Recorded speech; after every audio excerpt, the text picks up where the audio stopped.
Salut les Bulls Nation, j'espère que vous allez bien, mieux que moi en tout cas, parce que j'ai chopé une petite crève, j'ai pas énormément de voix, j'ai le nez qui coule et tout, tu vois, j'espère que ça va pas trop s'entendre à la vidéo, que j'aurais bien aimé commencer en poussant un petit cri là, parce qu'on a fait un super comeback face aux Sixers, mais je vais garder ça pour une autre fois, parce que là, faut que je repose un petit peu ma voix, mais ouais, on va évidemment revenir sur ce gros comeback face aux Sixers, comeback un petit peu historique mine de rien, et puis aussi sur le match de dimanche à New York, notre première défaite de la saison.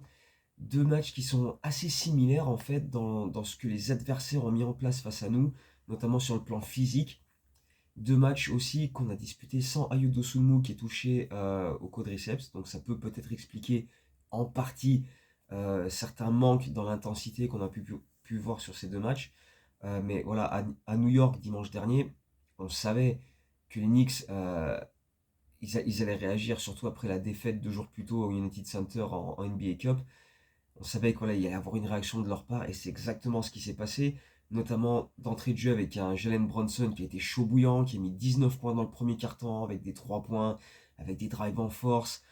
Et New York va assez vite prendre les devants dans ce match-là avec déjà une énorme adresse à 3 points parce qu'ils vont être à 12 sur 22 à la mi-temps et ils vont même être à 20 sur 34 à un moment donné dans le quatrième quart-temps avant de louper leurs 8 dernières tentatives et finir à 20 sur 42, mais ce qui reste énorme. Et bon, donc 20 sur 34 à 8-9 minutes de la fin, tu te dis, mais c'est pas possible, quoi, ils vont rien louper, quoi.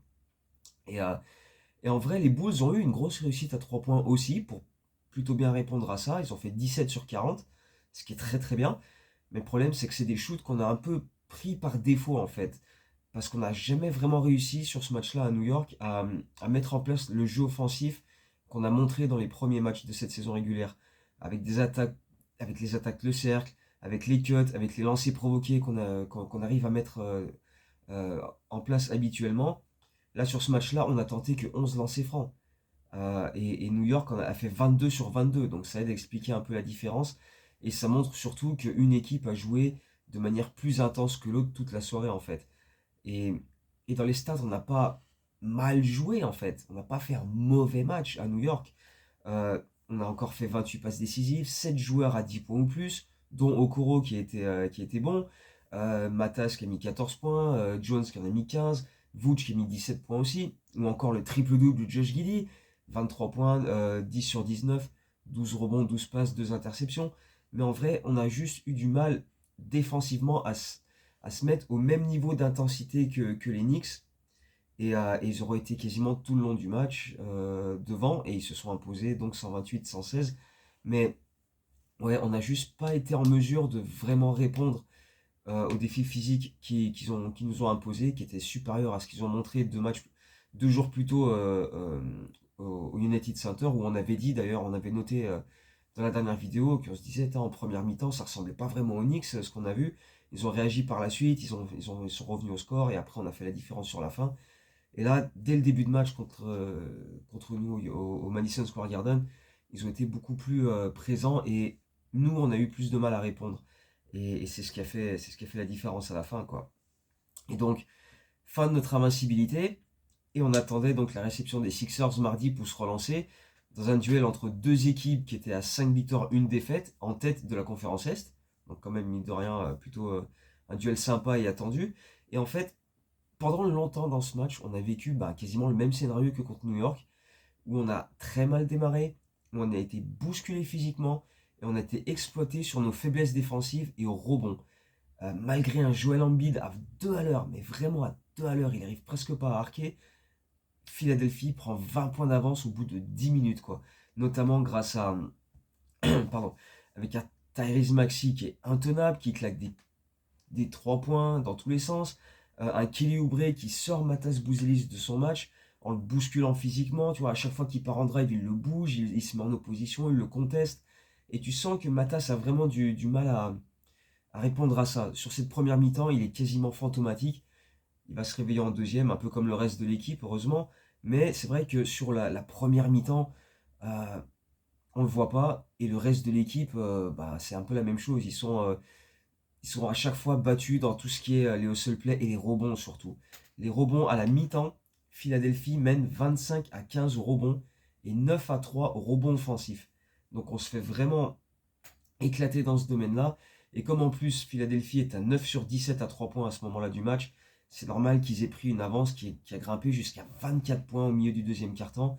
Et ils mènent encore 75-56 à la pause. Donc tu prends 75 points à domicile en première mi-temps face aux Sixers. Tu te dis, ça va quand même être compliqué. Mais après, on l'a dit, je ne sais pas combien de millions de fois dans ces vidéos, 20, 22, 23, 24 points d'écart. En NBA, ça se remonte. Tu vois, c'est plus un truc comme il y a 10 ans en arrière. Où, tu vois, maintenant, on voit de plus en plus souvent des écarts assez, assez significatifs qui disparaissent et les équipes repassent devant, etc. Et donc, comment Chicago est revenu? Bah déjà, par sa défense, on était totalement, mais totalement à la rue en première mi-temps, dominé, bousculé, tout ce que tu veux. Là, au retour des vestiaires, on a vu plus d'efforts, on a vu des mains actives qui coupent les lignes de passe, on s'est créé des opportunités en transition, mettre des lay et c'est comme ça qu'on a grignoté un petit peu notre retard. Il y a un trio qui a été énorme, c'est Kevin Huerter, c'est Trey Jones et c'est Isaac Okoro, euh, qui tous les trois, ils ont multiplié les stops défensifs, ils ont vraiment provoqué des erreurs chez l'adversaire et ça nous a ensuite permis d'aller mettre des lay et on a aussi Dalen Terry qui a signé des passages intéressants, lui qui a enchaîné les matchs sur le banc, a même pas rentré du tout, mais dans l'absence d'Ayodo Sunmu, il a retrouvé quelques minutes dans la rotation, il a fait des passages intéressants, et on arrive petit à petit à rééquilibrer les rebonds aussi, et ça nous a vraiment permis de revenir petit à petit dans ce match-là. Il faut aussi dire que les Sixers, ils ont totalement chié la fin du match. Alors notre défense était bonne, on a su les emmerder, on a su se mettre en opposition, faire des contests, etc. Tout ce que tu veux. Mais ils se sont tirés une balle dans le pied tout seul avec des choix mais absolument catastrophiques en attaque. Mais vraiment, notamment Joel Embiid qui prend des step back en mid-range alors qu'il arrive à peine à décoller les pieds du sol. Alors, et à côté de lui, tu as des Tyrese Maxey qui, qui, qui allument dans tous les sens et ils touchent plus un ballon. Kelly Oubre qui a fait un gros taf aussi tout le long du match, il touche plus un ballon. Edgecombe, il touche plus un ballon.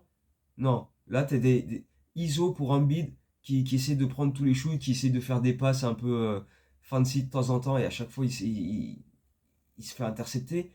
Vucevic a fait un super taf sur lui. J'ai l'impression qu'en ce moment tout le monde arrive à faire un bon taf défensif sur un beat parce que franchement, le mec il arrive presque plus à bouger, c'est une catastrophe. Et là, il y a plusieurs fois, Vucevic, il a juste à tendre le bras, boum, il lui enlève la balle des mains, ça part en transition, il y a des contre-attaques. Et, euh, et donc vraiment beaucoup de choix très étranges de la part des Sixers.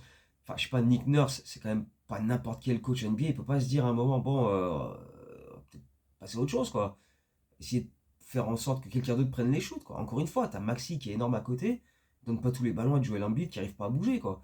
Mais enfin, bon, ça c'est leur problème. Toujours est-il que les 6 minutes 30 qui ont terminé le match, Philadelphie n'a pas inscrit le moins de paniers. Et les 75 points qu'ils ont inscrits en première mi-temps, en deuxième mi-temps, ils ont dû en inscrire que 36. Donc moitié moins. C'est dire déjà l'impact défensif qu'on a eu et aussi bah, le fait qu'ils ont fait un peu n'importe quoi. Et du coup, leur compteur va rester bloqué à 111 jusqu'à la fin, pendant que nous, bah, petit à petit, on revient avec des hooks de Vucevic, avec des drives, avec des 3 points. Et puis, bah, justement, on finit par passer devant. Pour la première fois du match, on a mené au score à 3,2 secondes de la fin, quand il y a ce 3 points dans le corner de Vucevic, parfaitement servi par Josh Giddey. Et tu vois, on en parlait dans la dernière vidéo de Josh Giddey qui prend le leadership de l'équipe. Triple-double à New York, où clairement les Bulls jouaient mieux quand il était sur le parquet et qui prenaient les choses en main. Triple-double contre Philadelphie, 29 points à 10 sur 19, 15 rebonds, 12 passes décisives, avec des attaques du cercle, des prises d'initiative quand le reste de l'équipe patine un petit peu, des lancers provoqués. Il y a encore parfois, il part en drive et t'as l'impression qu'il fonce dans le tas et une fois qu'il y a deux mecs sur lui, il se dit bon, je fais quoi maintenant, tu vois. C'est un peu, il improvise. Mais je préfère ça que je reste statique, je bouge pas, etc. Non, Guidi, il prend les choses en main, il dit ok, c'est moi le patron, Maintenant, il faut qu'on mette des points. Je vais aller le faire. Il a mis des paniers en speed move, il a mis des lay-ups, il a mis des paniers à 3 points. Son arsenal offensif est en train de prendre de l'ampleur. Et puis, bah, quand il sort des caviars comme ça, voilà, c'est juste énorme, quoi. Tu le vois sur cette action. Il drive, ils se mettent à deux sur lui, et il voit Vucevic dans le corner, et main gauche, qui n'est pas sa meilleure main, il arrive à lui donner un super ballon, et Vucevic, boum, ficelle. Et encore une fois, Vucevic continue son excellent début de saison, où, pardon, où il a été clutch déjà à plusieurs reprises dans des fins de match serrés. On l'a dit, face aux Pistons, face aux Kings aussi. Enfin voilà, il y a eu plusieurs matchs déjà. Et là, pareil, boum, il met Spagna à 3 points à 3 secondes de la fin. Et au final, on s'impose 113-111.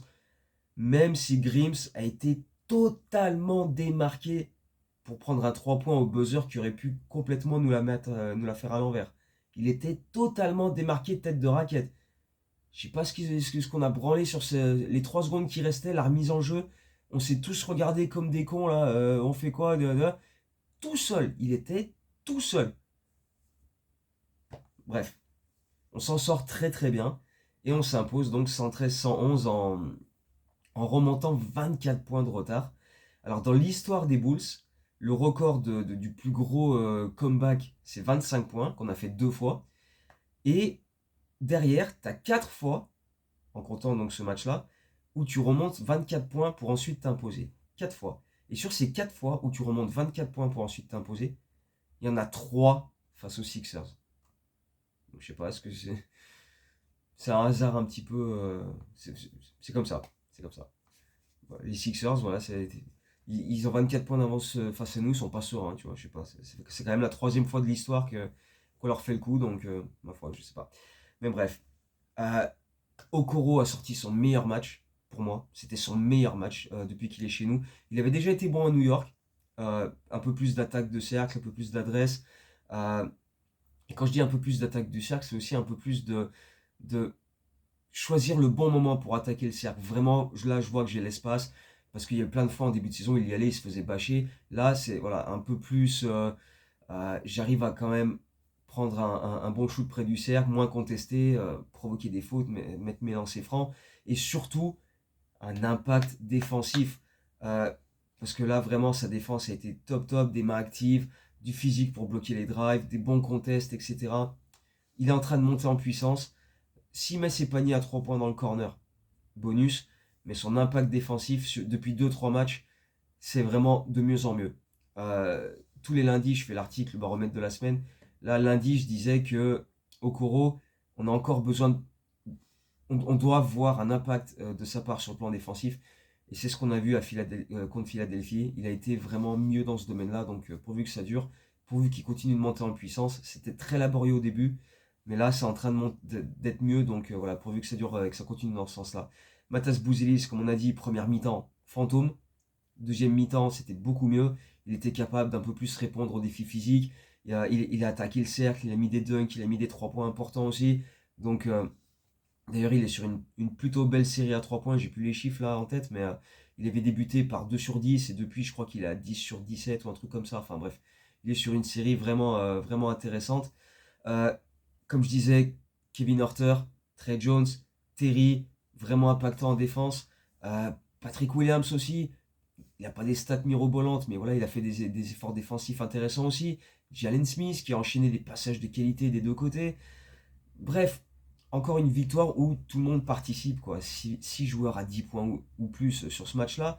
Et c'est la 7e fois en 7 matchs cette saison qu'on a au moins 6 joueurs à 10 points ou plus, ce qui est un record de franchise évidemment. Donc voilà, on a retrouvé ces vertus collectives, on a mieux joué dans cette deuxième mi-temps que ce qu'on a pu montrer par séquence à New York. Donc euh, voilà, c'est une belle victoire.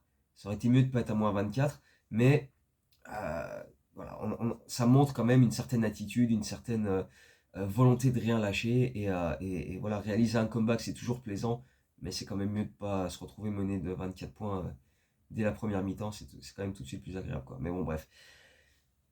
Du coup, 6 victoires, une défaite. On est en tête de la conférence Est. Il n'y a plus une seule équipe invaincue maintenant, parce que OKC a perdu aussi. Mais bon, voilà, pour ce qui est de l'Est, on est en tête. à voir combien de temps on va pouvoir maintenir cette position, sachant que maintenant, donc on a joué mardi contre Philadelphie, on a eu mercredi, jeudi sans jouer, et là, back-to-back, notre premier de la saison, qui va être intéressant parce que donc on est à Milwaukee cette nuit pour le deuxième match de la NBA Cup et on est à Cleveland demain. Premier back-to-back intéressant parce que déjà d'une, euh, il faut voir comment on va être capable de mettre notre jeu en place parce que depuis l'an dernier et sur ce début de saison, on veut jouer très très vite. On veut vraiment voilà, jouer à fond et avoir une défense étouffante. On a un jeu qui demande énormément d'énergie. Et c'est pour ça que c'est une bonne chose qu'on soit une des équipes avec le moins de back-to-back cette saison. Mais quand il y a des back-to-back, est-ce qu'on est capable sur deux soirs de suite d'avoir ce niveau d'intensité? Et ça va être un test important, surtout face à deux équipes comme celle-ci, qui vont être difficiles à jouer et qui, on le sait, comme New York, comme Philadelphie, vont proposer un énorme défi physique et il va falloir être capable de répondre et si possible pas attendre la deuxième mi-temps pour le faire quoi. Donc ça va être deux tests très très importants face à deux équipes qui sont pas loin derrière nous au classement, qui peuvent vraiment, bon après le classement à ce moment-là de la saison il n'est pas hyper important non plus, mais voilà on affronte deux équipes qui sont présentées comme des équipes très très ambitieuses dans cette conférence Est et il va falloir faire le taf, il va falloir répondre présent. On ne peut pas se permettre ce soir contre Milwaukee et demain à Cleveland de débuter comme contre Philadelphie et se retrouver à -24 parce qu'on ne va pas revenir à chaque fois, on ne va pas faire des comebacks à chaque fois quoi. Donc il va falloir être à fond d'entrée et les Bulls en sont conscients. Après le match contre Philadelphie, c'est les premiers mots de Billy Donovan et de Vucevic en interview dans les vestiaires et en conférence de presse. C'est bien de revenir de 24 points, ça montre l'attitude de l'équipe, etc. Le fait que tu veux pas lâcher, tout ça, c'est très bien. Mais tu peux pas compter sur ça tout le temps. C'est pas un truc, tu vois, ça peut pas être une tactique. Et donc, mieux démarrer pour pas avoir à remonter un retard aussi conséquent à chaque fois, surtout en back-to-back où si tu peux éviter de dépenser de l'énergie inutilement, bah voilà, tu le fais quand même. Donc on est prévenu, ce back-to-back va être très très important, très très compliqué, et à nous de nous rendre la vie le plus simple possible en y allant d'entrée, parce que si on se prend des retards, ben, on va dépenser de l'énergie inutilement et c'est pas le moment quoi. Donc on va voir. Est-ce qu'on aura Ayo de retour? Ce serait très très plaisant qu'il soit là. Apparemment, donc il s'est entraîné les 2 derniers jours là, il devrait revenir. Mais est-ce que les Bulls vont lui faire jouer les deux matchs ou est-ce qu'ils vont lui en faire jouer qu'un seul et reposer sur l'autre? On va voir. Pour l'instant, il est annoncé comme de retour pendant ce mini road trip. À voir ce que ça va donner, s'il sera là dès demain, s'il sera là à Cleveland ou s'il jouera les deux. On va bien voir comment il se sent.